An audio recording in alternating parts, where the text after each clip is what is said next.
www.attableek.com, the reviver of Iman.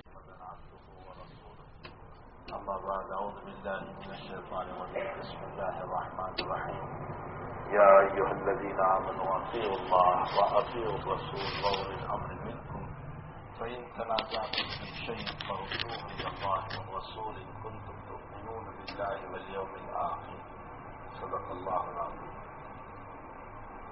بزرگوں، بھائیوں، دوستوں، عزیزوں، اب تعالیٰ جل شانہ نے امت کو 2 قرآن دیے. ایک قرآن نہیں، 2 قرآن. ایک قرآن وہ ہے جس کو ہم پڑھ رہے ہیں، جو یہاں الماریوں میں رکھا ہوا ہے، ایک یہ قرآن ہے.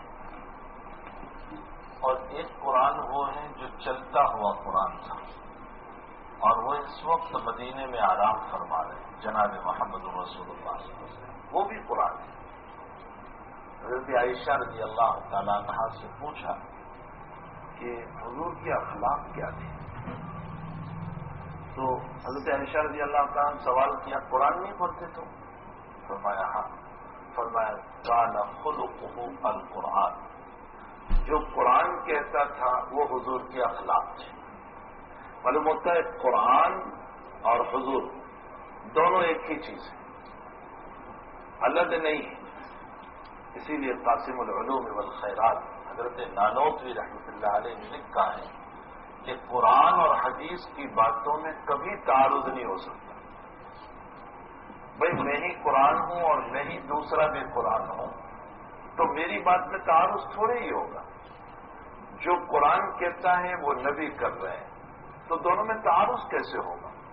فرمایا کسی جگہ کوئی مسئلہ اگر سمجھ میں نہیں آتا تو وہ قرآن پڑھنے والے یا حدیث کے سمجھنے والوں کی عقل کا قصور ہے، ورنہ قرآن اور حدیث میں کوئی تعارض ہے ہی نہیں. تھوڑا سا دھیان اس کے اندر لگاتے ہیں تو مسئلہ خود بخود سمجھ میں آ جاتا ہے. میں آپ کو قرآن کی ایک مثال دوں. دیکھو میرا ذہن قرآن کی طرف گیا. ہم تعالیٰ جل شانہ قرآن میں فرماتے ہیں لا تحرک به لسانک لتعجل به ان علینا جمعہ وقرآن فإذا قرأناه فاتبع قرآن ثم ان علینا بیانہ. جب شروع میں وہی اترتی تھی تو حضرت کو یہ خدشہ رہتا تھا، یہ خوف رہتا تھا، یہ بیک رہتی تھی، یہ ڈر رہتا تھا کہ قرآن کی کوئی آیت یا لفظ مجھ سے چھوٹ نہ جائے، رہ نہ جائے. تو جبریل انسانی شکل میں آتے تھے اور حضرت کے سامنے وحی کے الفاظ پڑھتے تھے، تو حضرت بھی ساتھ ساتھ پڑھنا شروع کرتے تھے. جبریل پڑھتے جا رہے ہیں، ان کے پیچھے پیچھے حضور بھی پڑھتے جا رہے ہیں. مثلا جبریل نے پڑھا ذالک الکتاب لا ریب فیہ، حضرت بھی پڑھتے ہیں ذالک الکتاب لا ریب فیہ. تو اللہ نے نبی علیہ السلام پر یہ آیات اتاری لا تحرک به لسانک لتعجل به ان علینا جمعہ وقرآن. پیغمبر جب آپ کے سامنے ہماری وحی پڑھی جائیں، تلاوت کی جائیں، تو آپ ساتھ میں نہ پڑھیے. تو اپنی زبان کو حرکت نہ دیجیے، آپ ساتھ نہ پڑھیے. ان علینا جمعہ وقرآن، آپ کے سینے میں اس قرآن کو جمع دینا ہمارا کام ہے. قرآن کا معنی ہوتا ہے جمانا. ہم بولتے ہیں نا قرآن. اپنی زندگی پوری طریقے پر کوئی مول صاحب نے نہیں پوچھو کہ قرآن نو مطلب ہو، قرآن نو میننگ ہو، انہیں قرآن کیم کہ قرآن کا معنی جمانا. اس میں صورتیں جمائی گئی، آیات جمائی گئی، اس لیے اس کو قرآن کہا گیا. یہ ہے قرآن. اس میں صورتیں جمع کر دی گئی ہے، آیات جمع کر دی گئی ہے ترتیب کے ساتھ. تو آپ کے سینے میں جمع دینا ہمارا کام ہے. فَإِذَا قَرَأْنَاهُ، اور جب ہم آپ کے سینے میں جمع دیں فَاتَّبِعْ قُرْآنَ، تو پھر آپ اس قرآن کی اتباع کیجیے. اب یہاں مفسرین ایک سوال کرتے ہیں، ہے تو علمی بات، ذرا نیچے اتر کے سمجھاؤ، چونکہ ذہن میں آ گئی تو عرض کر دوں. مفسرین کہتے ہیں کہ اس سے پہلے بھی اللہ تعالیٰ نے قیامت کا بیان کیا ہے، ان آیات سے پہلے بھی. اس کے بعد جو آیات ہے اس میں بھی قیامت کا بیان. کلا بل تحبون العاجلہ وتذرون الآخرہ وجوہ یومئذ ناظرہ الی ربہا ناظرہ. بہت سارے چہرے قیامت کے دن تر و تازہ ہوں گے، خوبصورت ہوں گے، خوش و خرم ہوں گے اور اپنے رب کو دیکھ رہے ہوں گے. تو پہلے بھی قیامت کا بیان، بعد میں بھی قیامت کا بیان. تو یہ بیچ میں جو دو چار آیتیں آ گئی حضور پاک صلی اللہ علیہ وسلم سے متعلق، اس کا کوئی ربط پہلے اور بعد سے نہیں ہے. تو یہاں کچھ گڑبڑی ہو گئی. شیعہ تو یہی کہتے ہیں کہ گڑبڑی ہو گئی. اس لیے شیعہ کہتے ہیں دیکھو ہم تو پہلے ہی سے کہتے ہیں کہ عثمان نے جہر قرآن جمع کی دو تو وچماتی اڑا بھی دی دو. یہ شیعوں کا جواب ہے کہ یہاں بیچ میں سے کچھ نکال دیا. جمہور اہل سنت والجماعت یہ فرماتے ہیں کہ تمہاری سمجھ میں ربط نہیں آتا، تمہاری عقل کا قصور ہے، قرآن کا قصور نہیں، تمہاری عقل کا قصور. اللہ تعالیٰ نے اس سے پہلے جو آیات بیان فرمائی اس میں یہ بیان کیا ہے یُنَبَّأُ الْإِنسَانُ يَوْمَئِذٍ بِمَا قَدَّمَ وَأَخَّرَ بَلِ الْإِنسَانُ عَلَى نَفْسِهِ بَصِيرًا وَلَوْ أَلْقَى مَعَاذِيرًا لَا تُحَرِّكْ بِهِ لِسَانَكَ لِتَعْجَلَ بِهِ. یُنَبَّأُ الْإِنسَانُ، قیامت کے دن انسان کو لایا جائے گا، اس کا نامہ اعمال اس کے ہاتھ میں دیا جائے گا. وہ اپنے پہلے پچھلے جو کچھ کیے ہوں گے، اچھے اعمال برے اعمال، وہ سب سامنے ہوں گے. بما قدم وأخر بل الانسان علی نفسه بصیرہ. دنیا میں تو برابر نہیں جوتو تو، لیکن وہاں اچھی طرح دیکھتا ہو جائے گا. بصیرہ ولو القى معاذیرا. تو اس موقع پر جب نامہ اعمال دیا جائے گا تو یہ اپنے گورکھ دندوں کو چھپانے کے لیے جلدی جلدی پڑھنا شروع کرے گا. کبھی یوں ورق کرے گا، کبھی یوں ورق کرے گا. جب ابھی صاحب کے پاس بچے پڑھتے ہیں نا، جو یاد نہیں ہوتا ہے نا تو وہ جلدی جلدی وہاں پڑھتے ہیں. یوسیکم اللہ نے رکو یاد نہیں ہو تو فاسٹ پڑھے کہ ان کی بھول چھپائی جائے گی. ہم بھی جب حافظ ہوتے تھے تو ایسا ہی کرتے تھے. ہمارے حافظ صاحب کے پاس آج بھی وہ ہمارے حافظ صاحب زندہ ہے، تو وہ 3 کا سنتے تھے تو ورق بھی ہم کو ہی پلٹانے کا. تو ہم نے دیکھا کہ یہاں ہم کو یاد نہیں، حافظ صاحب ادھر گئے تو ہم نے 2 صفحے پلٹا دیے، ادھر آگے سے پڑھنا شروع کر دیتے تھے.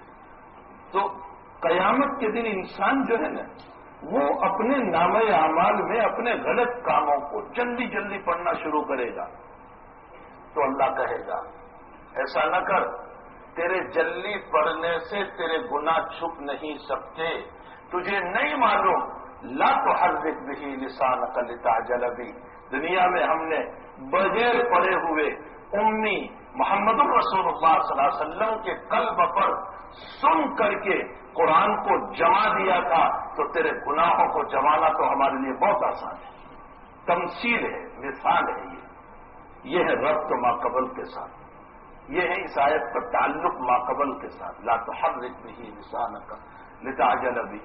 تو ایک یہ قرآن ہے اور ایک چلتا ہوا قرآن ہے جناب رسول اللہ صلی اللہ علیہ وسلم. خلقہ القرآن. اب اس قرآن کو سمجھنے کے لیے ہمیں ضرورت پڑے گی حضور پاک صلی اللہ علیہ وسلم کی. آقا کی زندگی کے بغیر ہم اس قرآن کو نہیں سمجھ سکتے. یہ قرآن بہت مجمل ہے، اللہ کا کلام ہے اور پھر بہت بھاری کلام ہے. یہ تو کیسا کلام؟ صاحب روح المعانی نے لکھا ہے اس آیت کے ذیل میں، تعالی شان فرماتے لو انزلنا هذا القرآن على جبل لرأيته خاشعا متصدعا من خشیت اللہ وتلك الامثال نضربها للناس. فرمایا کہ اگر ہم اس قرآن کو پہاڑ پر اتارتے، ہمالیہ پہاڑ، فلاں پہاڑ، صفا پہاڑ، مروہ پہاڑ، یہ سب پہاڑ جو ہے نا، ہم اس پر اگر اس قرآن کو اتارتے تو یہ پہاڑ قرآن کے بوجھ کو برداشت نہیں کر سکتے، ٹکڑے ٹکڑے ہو جاتے، پھٹ جاتے. وہ معمولی تجلی حضور پاک صلی اللہ علیہ وسلم فرماتے ہیں کہ جو موسیٰ علیہ السلام کے چاہنے پر ہوئی، اور کتنی ہوئی؟ ناخون کا 100واں حصہ. انداز لگائیں کتنی ذرا سی ہوگی. ناخون کا 100واں حصہ، اس میں کوہ طور ریزہ ریزہ ہو گیا. تو اللہ کا کلام کیا کہنا. اچھا اب آپ کو دل میں سوال ہوتا ہوگا کہ اتلو تو قرآن ہمیں پڑھی، ہمارو دل تو نہیں پھاٹی جائے. تو سوال ہوتا ہوگا. اللہ کہہ رہا ہے کہ وہ پہاڑ پھٹ جاتا، تو یہاں تو نہیں پھٹ رہا ہے بھائی، احسان مانو اللہ کا، قلب محمدی سے فلٹر ہو کر آیا ہے، ورنہ برداشت نہیں کر سکتے تھے۔ یہ حضور کے دل سے فلٹر ہو کر آیا۔ حضور کو کیفیت پوچھیے اس قرآن کے اترنے کے موقع پر، پسینے سے تربتر ہو رہے ہیں، سردی کے زمانے میں وہی اتری، حضرت نے یوں پاؤں لمبے کر دیے، حضرت انس بیٹھے ہوئے تھے، حضرت انس کے اوپر اپنا پاؤں پڑ گیا حضور کا۔ انس فرماتے ہیں اتنا بوجھ تھا حضور کے پاؤں مبارک کا کہ مجھے لگتا تھا میرا پاؤں پھٹ جائے گا۔ اگر حضور کے پاؤں کی وجہ سے انس کا یہ حال ہو تو حضرت پر وحی کی کیفیت کیا ہوگی؟ یہ قلب محمدی سے فلٹر ہو کر آیا ہے، اس لیے ہمیں اس کے وزن کا احساس نہیں ہوتا۔ بزرگوں سے پوچھو، ان کو احساس آج بھی ہوتا ہے، جو ہمارے اکابر ہیں۔ شاہ ولی اللہ صاحب رحمۃ اللہ علیہ نے ایک عجیب بات لکھی ہے، شرح بخاری میں شاہ صاحب رحمۃ اللہ علیہ فرماتے ہیں کہ بخاری شریف میں جو روایت آئی کہ انسان جب فجر کی نماز نہیں پڑھتا، بہت غور سے سنو حدیث، انسان جب فجر کی نماز نہیں پڑھتا تو شیطان اس کے کان میں پیشاب کرتا ہے۔ وہاں بعض شراح نے تو یہ لکھا ہے کہ وہ اپنے عضو تناسل کو اس کے کان میں داخل کرتا ہے اور پھر پیشاب کرتا ہے۔ شاہ ولی اللہ صاحب اس روایت پر لکھتے ہیں کہ اگر نبی کی بات پر تمہیں یقین نہیں آتا ہے تو فجر کی نماز کے چھوڑنے والوں تم اٹھ کر کے دیکھ لینا، تمہیں تمہارے کان میں تری محسوس ہوگی۔ یہ شاہ صاحب رحمۃ اللہ علیہ نے لکھا۔ معلوم یہ ہوتا ہے کلام نبوت جھوٹا نہیں ہو سکتا۔ جو انسان فجر کی نماز نہیں پڑھتا، یہ شیطان اس کے کان میں پیشاب کرتا ہے، یہ اس کی توہین ہے، بے نمازی کی توہین ہو رہی ہے کہ شیطان اس کے کان میں پیشاب کر رہا ہے۔ تو خیر بزرگان دین سے پوچھو، آج بھی ان کو قرآن کی ہیبت، روب، قرآن کا وزن ان کو معلوم ہوتا ہے۔ تو تعالیٰ جل شانہ فرماتے ہیں کہ ہم اس قرآن کو پہاڑ پر اتارتے تو پہاڑ کے ٹکڑے ٹکڑے ہو جاتے۔ اب سوال یہ پیدا ہوتا ہے کہ اس کی کوئی مثال، کوئی نظیر؟ قرآن ہے نا، تمثیلات دیتا ہے، مثالیں دیتا ہے، اور مثالوں سے ہمیں سمجھاتا ہے۔ حضرت قاری صاحب رحمۃ اللہ علیہ نے ایک جگہ پر لکھا ہے، قاری طیب صاحب رحمۃ اللہ علیہ نے فرمایا کہ بھائی انسان جو ہے نا مثالوں سے سمجھتا ہے، اور مثال ہماری فطرت میں، مثال جو ہے وہ ہماری فطرت، بس آپ ان کو آنے دیجیے، آپ اپنی طرح متوجہ رہیں، بس آگے آ جائیں۔ انسان کی طبیعت میں مثالوں کے ذریعے سے سمجھنا ہوتا ہے۔ قاری صاحب رحمۃ اللہ علیہ نے مثال دی کہ جب چھوٹا بچہ چاند دیکھتا ہے پہلا، تو دوسرے بچے کو بلاتا ہے جو بولو چاند، وہ کہتا ہے یار مجھے تو دکھائی نہیں دیتا، چلو جو نہیں ٹوٹے لی کاوڑی جو دکھائی، یہ مثال دے رہا ہے، ٹوٹی ہوئی چوری کی طرح دکھائی۔ تو مثال جو ہے نا وہ انسان کی فطرت میں پڑی ہے، اسی لیے قرآن کریم میں ہم تعالیٰ جل شانہ و عما نوالہ نے مثالوں کے ذریعے سے امت کو سمجھایا۔ قرآن سمجھو میرے بھائیو، خدا پاک کی قسم، اتنا مزہ آتا ہے، اتنا مزہ آتا ہے قرآن کے سمجھنے میں، اتنا مزہ آتا ہے۔ قرآن قرآن ہے، جب انسان قرآن سے وابستہ ہوتا ہے تو دل جو ہے ہل جاتا ہے۔ تو وہاں صاحب روح المعانی نے لکھا ہے کہ مثال سمجھنا ہے تمہیں کہ پہاڑ کے ٹکڑے ٹکڑے ہو جائیں؟ فرمایا ہاں۔ فرمایا یہ تو مٹی کے پہاڑ ہے، اس سے متعلق اللہ کہہ رہا ہے کہ اگر میں اس پر قرآن اتارتا تو ٹکڑے ٹکڑے ہو جاتا۔ وہ کفر کے پہاڑ، عمر کفر کا پہاڑ تھا، خالد بن ولید کفر کا پہاڑ تھا، یہ بڑے بڑے کفر کے پہاڑ تھے، لیکن جب قرآن اترا ہے تو ان کفر کے پہاڑوں کو ہلا کر ایسا رکھ دیا کہ نبی کے قدموں میں غلام بنا دیا۔ دیکھو قرآن نے ہلایا کہ نہیں ہلایا، توڑا یا نہیں توڑا؟ عمر کو حضور کی خدمت میں جانا تو بعد میں ہوا، پہلے تو قرآن ہی تھا۔ وہ تو بہن بہنوئی کو مار رہے تھے، پوچھا کیا پڑھ رہے ہو، اور اس میں جو آیات پہ نظر پڑی، طٰہٰ مَا أَنزَلْنَا عَلَيْكَ الْقُرْآنَ لِتَشْقَىٰ إِلَّا تَذْكِرَةً لِمَن يَخْشَىٰ، یہ آیات جو سنی اور پڑھی تو آپ کے دل کو ہلا دیا اور کہا مجھے محمد کے پاس لے چلو. قرآن ہی تو آپ کو نبی کی خدمت میں لے گیا. حضور پاک صلی اللہ علیہ وسلم مکے جب پہنچے عمرۃ القضاء کے لیے سن 7 میں، تو سن 7 میں ہوا یہ کہ عمرۃ القضاء کے لیے پہنچے تو حضرت خالد بن ولید کے بھائی مسلمان ہو گئے تھے. پوچھا خالد کہاں ہے؟ تو فرمایا حضرت خالد کو آپ سے اتنی دشمنی ہے کہ آپ مکے میں آئے تو وہ بھی اس سے برداشت نہیں ہوا تو خالد مکہ چھوڑ کر چلا گیا. آپ انداز بتائیں کتنی دشمنی ہوگی نبی کریم صلی اللہ علیہ وسلم.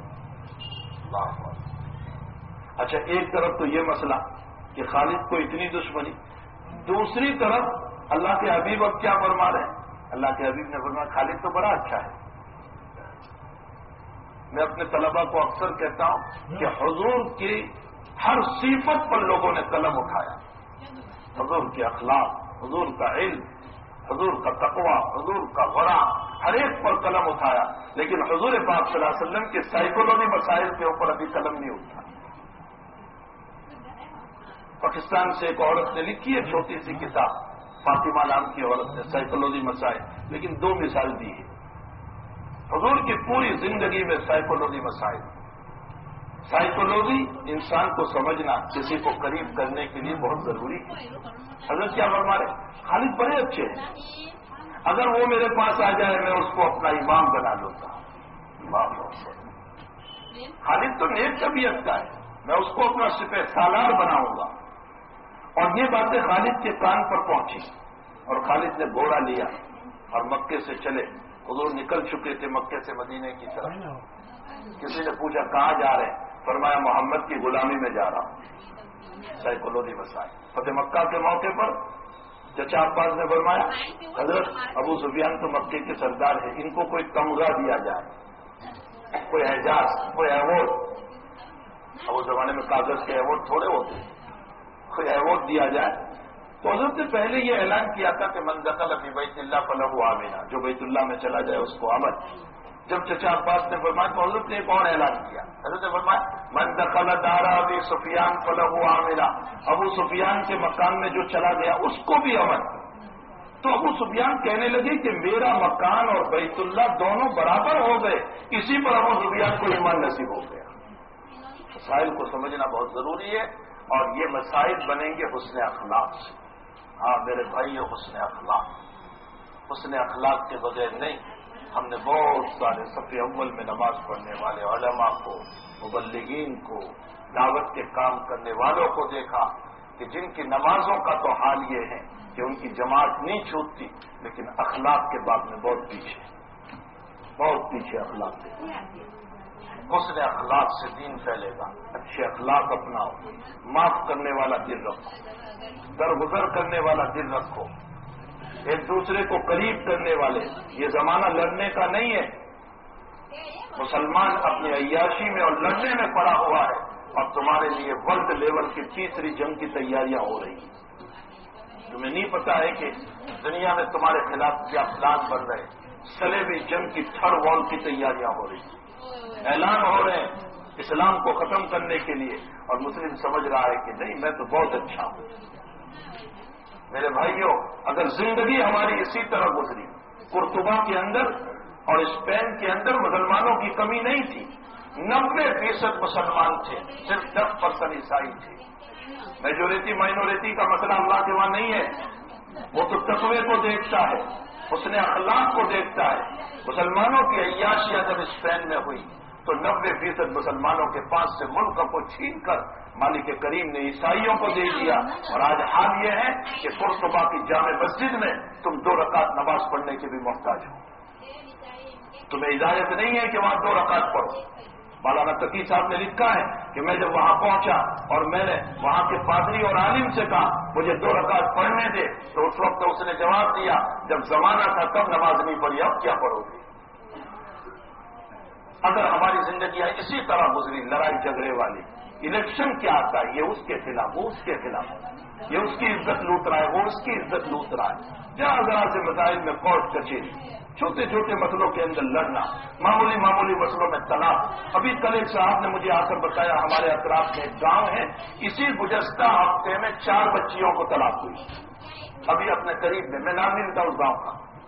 ایک ہفتے میں 4 طلاقیں ہوئی، معمولی معمولی باتوں میں طلاق. کیا کھیل بنا رکھا ہے ہمارے جوانوں نے. ان مسائل سے باز آ جاؤ، صبر کرنے والے بنو، حسن اخلاق والے بنو، نبی کی زندگی کو پڑھو اور نبی کی زندگی کے ذریعے سے اس قرآن تک پہنچو. یہ دونوں قرآن ہیں، اگر عمل ہوگا کامیاب رہیں گے، گھر جنت بنے گا، اور اگر اس پر عمل نہیں کیا تو گھر جہنم بنے گا. اللہ جل شانہ آج کے اس نکاح کو بے حد قبول فرمائے، ان میں مودت و محبت عطا فرمائے. انور بھائی www.attableek.com, the reviver of